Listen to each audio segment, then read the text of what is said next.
Voilà, je vous dis encore bonsoir, bonsoir, bonsoir et bonsoir.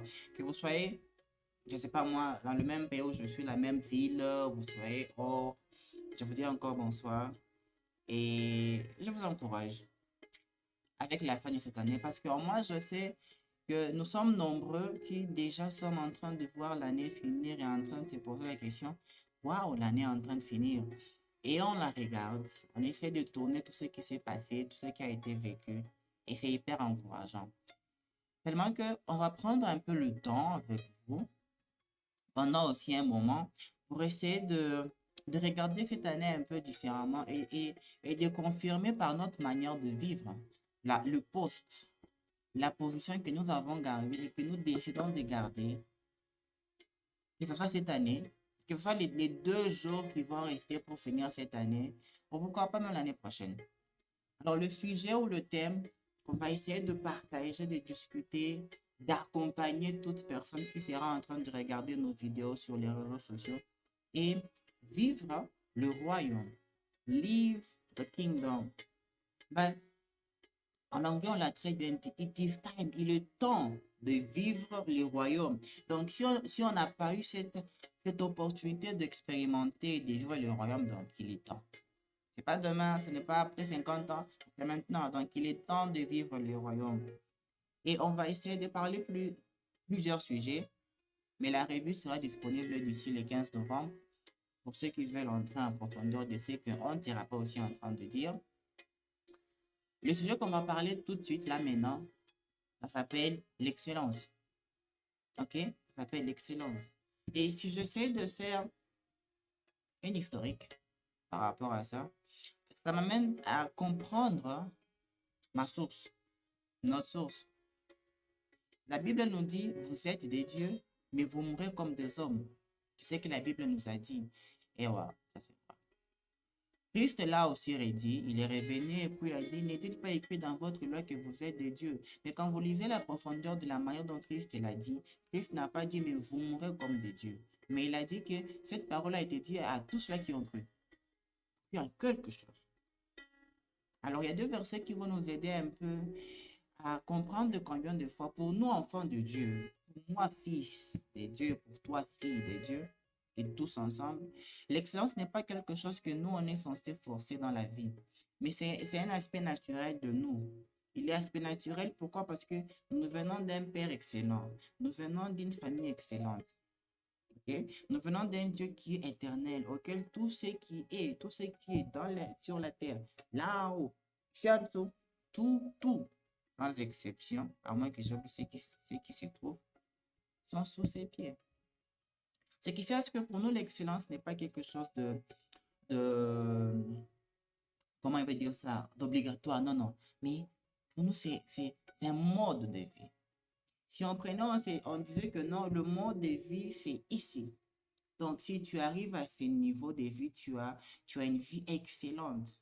C'est ce que le monde a dit. Donc, sache que pour nous, notre monde de vie est ici.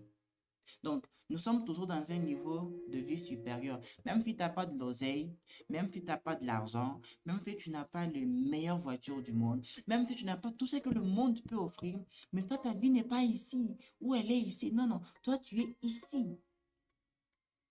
Et je vais dire un truc, en fait, même si tu ne veux pas ça, mais c'est le choix que notre Dieu a fait, notre Père a fait. Pourquoi? Parce que nous venons de lui. OK? Alors, quand vous lisez 1 Jean, chapitre 4, le verset 17, la Bible nous dit quoi? Tel il est, tel nous sommes. Nous sommes comme Christ. OK? La capacité que Christ avait et qu'il a exercée le temps qu'il était sur la terre, ce n'est pas une capacité qui nous est aussi interdite. Non, non, nous sommes aussi en mesure de vivre comme lui. Nous sommes en mesure de faire comme lui. Il a vécu une vie d'excellence. C'est pourquoi même les personnes qui avaient tout venaient toujours vers lui. OK?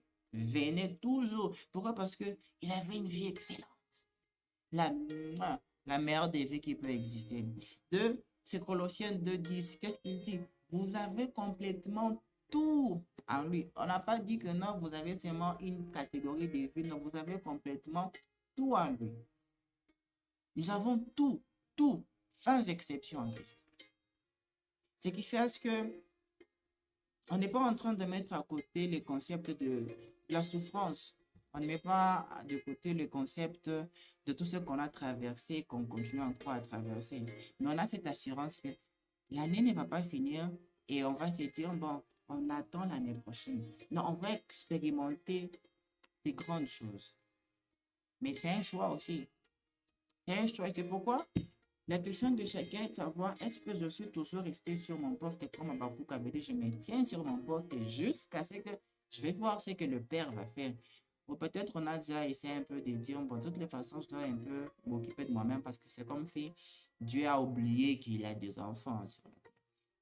Alors, il y a trois choses que je vais essayer de parler pour nous remettre dans ce concept mental et physique et vivable de l'excellence d'un enfant de Dieu. Premièrement, d'abord, sur le Christ lui-même. C'est le premier point. On comprend et chaque jour on parle du Christ. Mais une chose que je veux qu'on essaye de comprendre durant ces temps que nous sommes en train de voir l'année finir, c'est de comprendre que Christ est égal à la confirmation de la réponse. Je veux le dire d'une autre manière. Christ est égal à nous dire tout est possible. Il n'y a plus d'impossibilité, tout textuellement est possible.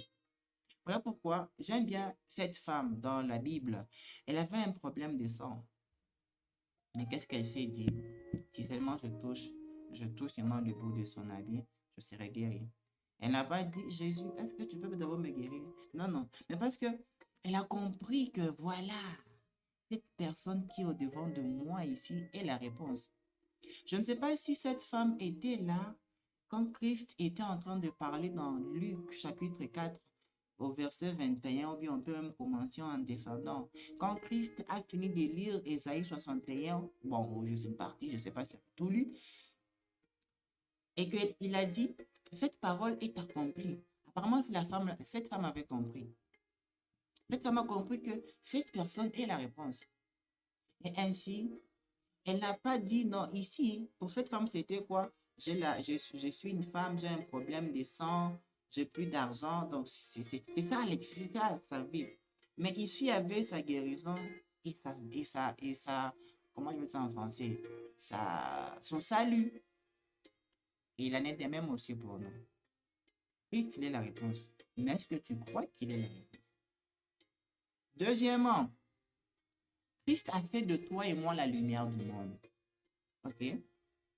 Donc, si les gens te voient, ils voient quelque chose qui les attire. Si les gens s'approchent de toi, ils sont attirés par quelque chose. C'est pourquoi même notre langage doit changer. Notre attitude aussi doit changer. Parce que nous sommes cette lumière. Et quand on la change, c'est parce que nous sommes en train de forcer. Je voudrais vraiment m'appeler sur ça. On n'est pas en train de forcer. Mais pour nous, ça vient naturellement parce que nous avons une source qui est éternelle. Christ n'avait pas de voiture.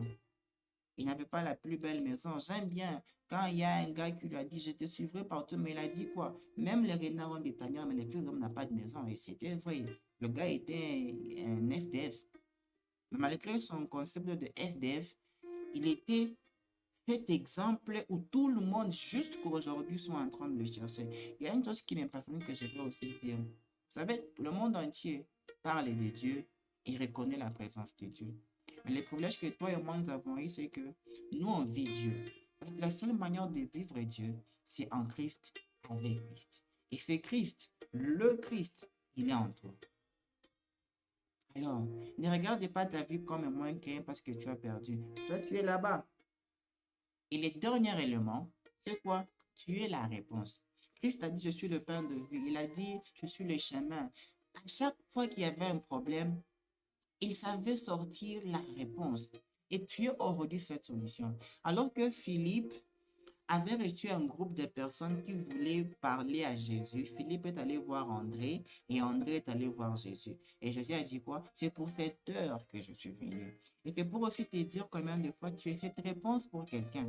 Ne te sous-estime pas parce que tu as perdu, parce que tu es en train de vouloir te laisser emporter ou briser par ce que nous avons traversé. C'est vrai, nous avons traversé un moment qui est vraiment compliqué, mais cela fait de nous cette réponse. Cela fait de nous cette lumière. Cela fait de toi quelqu'un qui est en train d'apporter quelque chose. Là où tu es aujourd'hui, ce que tu es aujourd'hui, c'est pour un but.